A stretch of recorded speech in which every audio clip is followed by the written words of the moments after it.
In today's video, I'm going to be showing you how to find what I call your ROAS sweet spot for your Google Ads campaigns. At my agency Big Flare, we've onboarded so many accounts that have been held back by having their ROAS targets set wrong. They've been leaving money on the table, and by finding that sweet spot, we've been able to course correct and get those campaigns as profitable as they should be. So stick with me as I explain how to find the perfect ROAS target for your own campaigns, and by the end of this video, you'll have all you need to set your performance max and search campaigns up for success and smash your growth targets. Now, before I dive into how to actually calculate it, I should probably take a minute to explain what I'm actually on about when I talk about the ROAS sweet spot. Wrapping your head around this is one of the most high leverage things you can learn if you've been running e-commerce Google Ads for a while and are looking to maximize profit. The sweet spot is the idea that you can't always keep increasing your ROAS target and expecting the returns to keep going up as well. When it comes to Google Ads, there's a point where the additional profit goes to zero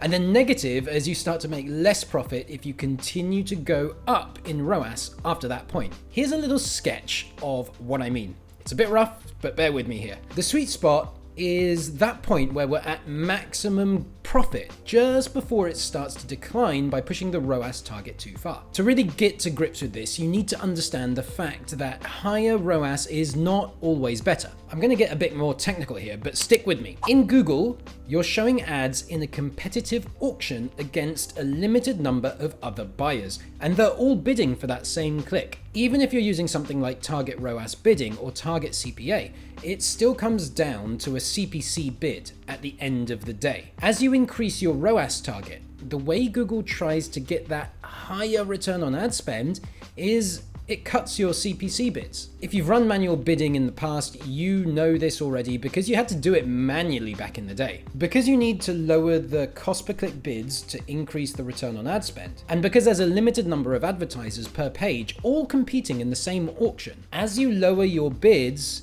you do increase your return on ad spend by reducing your cost. But the flip side is you also decrease your total impression share, meaning your share of the market, or how often your ads show up versus your competitors. Lower impression share means less impressions, less clicks, less sales, and less revenue. If you're running your campaigns with manual CPC, you would never just keep lowering your bids to the point where you barely appear on Google anymore. So why would you let Google do that with the automated bidding strategies it uses? In Google Ads, when thinking about what to bid, maximizing return on ad spend and maximizing volume and revenue are kind of opposing goals. As you increase return on ad spend, you decrease revenue. And up to a certain point, the increase in ROAS outweighs the decrease in revenue, meaning you get a profit increase. Until a certain point where it flattens off, and then increases in return on ad spend result in less profit.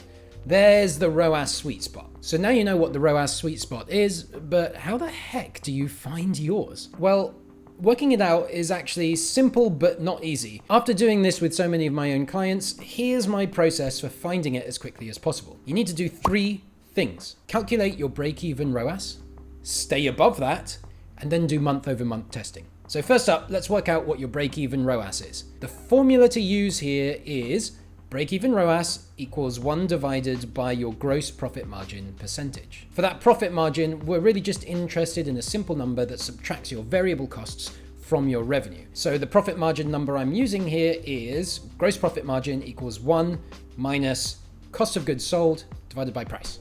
So say for example, your cost of goods sold come in at $40 and your price is $100. Gross profit margin, as we are using it here, is going to be 1 minus 40 divided by 100, or 0.6, 60%. From there, break-even ROAS is 1 divided by that 60%, 1 divided by 0.6. And in this case, that comes to 1.67. So 167%.